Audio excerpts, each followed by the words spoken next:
Subscribe to MHQ Islamic World and press the bell icon. بسم اللہ الرحمن الرحیم۔ السلام علیکم ورحمۃ اللہ وبرکاتہ۔ معزز سامعین کرام، آج شب قدر کے متعلق کچھ عرض کرنا ہے کہ شب قدر کیا ہے اور اس کی فضیلت کیا ہے، اور شب قدر کے اندر ہمیں کیا کرنا چاہیے، کس طرح کی عبادات کرنا چاہیے۔ تو آئیے ان تمام سوالوں کے اوپر روشنی ڈالتے ہیں۔ سب سے پہلے یہ کہ شب قدر یہ کیا ہے؟ تو شب کا معنی ہے رات، اور قدر کا معنی ہے قدر والی رات، فضیلت والی، برکت والی، رحمت والی رات۔ اور یہ وہ رات ہے جو پروردگار عالم نے اپنے محبوب علیہ الصلوۃ والسلام کو ایک خاص تحفے کے طور پر عطا فرمائی ہے۔ اگر اس رات کے پس منظر کی طرف جائیں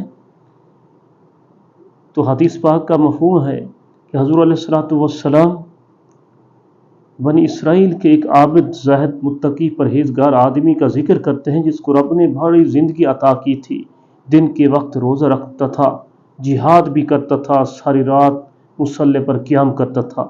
حضور علیہ الصلوۃ والسلام نے اس کا ذکر کیا، عبادت کا، تو صحابہ پریشان ہوئے، غمگین ہوئے کہ ہماری عمر ان کے نسبت کم ہے تو ہم یہ ثواب حاصل نہیں کر سکتے۔ تو حضور علیہ الصلوۃ والسلام کے چہرہ انور کے اوپر پریشانی کے آثار آئے، تو پروردگار عالم نے اپنے محبوب علیہ الصلوۃ والسلام کی بارگاہ میں حضرت جبریل علیہ الصلوۃ والسلام کو بھیج کر یہ سورۃ القدر عطا فرمائی، اور جس کے اندر ہے کہ لیلۃ القدر خیر من الف شہر، کہ محبوب علیہ الصلوۃ والسلام بنی اسرائیل کو بے شک ہم نے لمبی لمبی عمریں عطا کی تھیں، اے محبوب ہم آپ کو ایسی رات عطا فرما رہے ہیں کہ لیلۃ القدر خیر من الف شہر، کہ یہ وہ رات ہے کہ جو 1000 مہینوں کی عبادت سے بھی بہتر ہے۔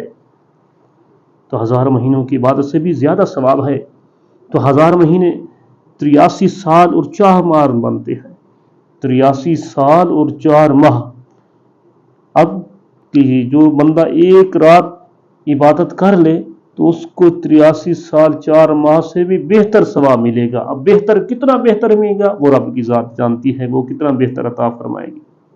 تو حدیث پاک میں آتا ہے کہ جو آدمی اس رات سے محروم رہا وہ ہر قسم کی خیر و بھلائی سے محروم رہا، اور اس رات بد نصیب ہی محروم کیا جاتا ہے۔ تو یاد رکھیں جو نصیب والے ہیں وہ اس رات کو تلاش کرتے ہیں۔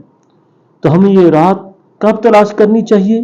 تو اس رات کو آخری عشرے کے اندر تلاش کرنی چاہیے، اور آخری عشرے کی بھی طاق راتوں میں، یعنی 21 کی رات، 23 کی رات، 25 کی رات، 27 کی رات اور 29 کی رات۔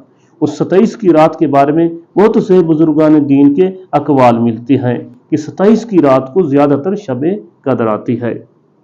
اور آیا سوال کہ ہم اس رات کے اندر کون سی عبادات کرنی چاہیے؟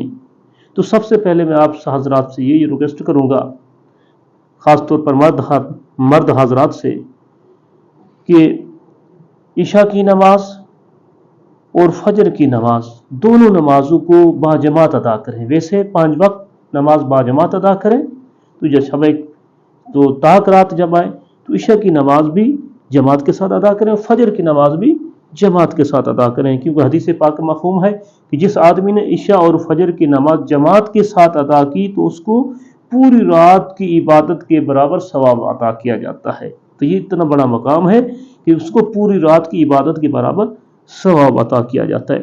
تو اس کے بعد نوافل کی کثرت کریں، یعنی کثرت کے ساتھ نوافل پڑھیں۔ جب ہی طاق رات آئی، شام کو مغرب کے بعد اب رات شروع ہو جاتی ہے، تو مغرب کی نماز کے بعد نوافل اوابین ہیں جن کا نام اوابین ہے، 6 رکعت اوابین نماز ادا کریں۔ ان کی بہت بڑی فضیلت ہے۔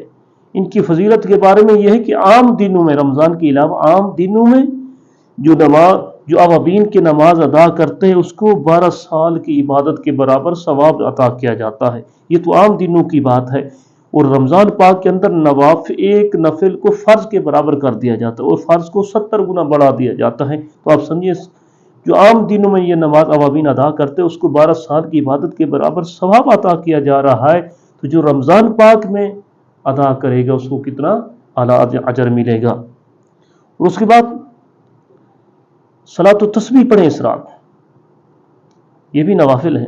صلاۃ و تسبیح بھی بڑی فضیلت والی رات ہے، جو حضور علیہ الصلوۃ والسلام نے اپنے چچا حضرت سیدنا عباس رضی اللہ تعالیٰ عنہ کو تحفے کے طور پر عطا فرمائی تھی، اور سرکار علیہ الصلوۃ والسلام نے اس کو ادا کرنے کی پابندی کے ساتھ ادا کرنے کے متعلق فرمایا تھا کہ چچا جی، یہ بہت بڑی قیمتی نماز ہے، یہ نماز ادا کرنے سے ہر قسمی گناہ معاف ہو جاتے ہیں، چھوٹے بڑے، جو آمدن کیے، جو سہون ہو جائے، غلطی سے کیے، جان بوجھ کر کیے، جانے انجانے میں